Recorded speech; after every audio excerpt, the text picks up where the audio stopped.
August 9ರಿಂದ 11ರವರೆಗೆ JDS ಪಾದಯಾತ್ರೆಯನ್ನು ಹಮ್ಮಿಕೊಂಡಿದೆ. Bidadi township ವಿರೋಧಿಸಿ JDS ಹೋರಾಟ ಮಾಡೋದಕ್ಕೆ ಎಲ್ಲ ಸಿದ್ಧತೆಗಳನ್ನು ಮಾಡ್ಕೊಂಡಿದೆ. ಆಗಸ್ಟ್ 9ರಿಂದ 11ರವರೆಗೆ 3 ದಿನಗಳ ಕಾಲ ಜೆಡಿಎಸ್ ಪಾದಯಾತ್ರೆಯನ್ನು ಹಮ್ಮಿಕೊಂಡಿದೆ. ಬಿಡದಿ ಟೌನ್ಶಿಪ್ ವಿರೋಧಿಸಿ ಜೆಡಿಎಸ್ ಹೋರಾಟ ಮಾಡೋದಕ್ಕೆ ಎಲ್ಲ ಸಿದ್ಧತೆಗಳನ್ನು ಮಾಡಿಕೊಂಡಿದ್ದಾರೆ ಜೆಡಿಎಸ್ನವರು. ಜೆಡಿಎಸ್ ಕಚೇರಿಯಲ್ಲಿ ಪೂರ್ವಭಾವಿ ಸಭೆ ಆರಂಭ ಆಗಿದೆ.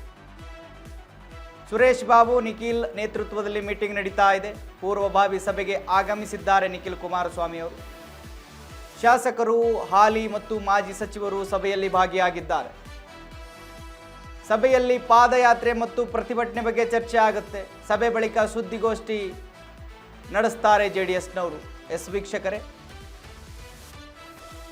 ಬಿಡದಿ ಟೌನ್ಶಿಪ್ ವಿಚಾರ ರಾಜ್ಯದಲ್ಲಿ ಯಾವ ರೀತಿ ಚರ್ಚೆ ಆಗ್ತಿತ್ತು ಅಂತ ಹೇಳಿ ನಿಮಗೆ ಗೊತ್ತೇ ಇದೆ.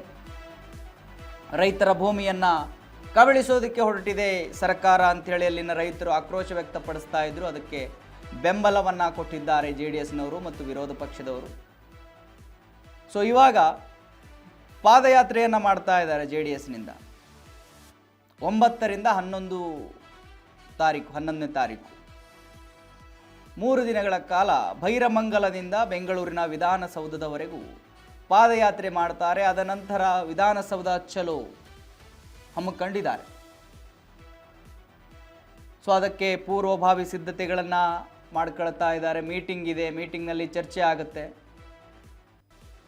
ಚರ್ಚೆ ಬಳಿಕ ಪತ್ರಿಕಾಗೋಷ್ಠಿ ನಡೆಸ್ತಾರೆ ಜೆಡಿಎಸ್ನಿಂದ.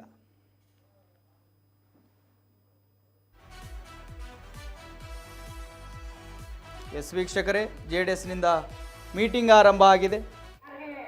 ಮೀಟಿಂಗ್ ಬಳಿಕ ಪ್ರೆಸ್ ಮೀಟ್ ಕೂಡ ಮಾಡ್ತಾರೆ.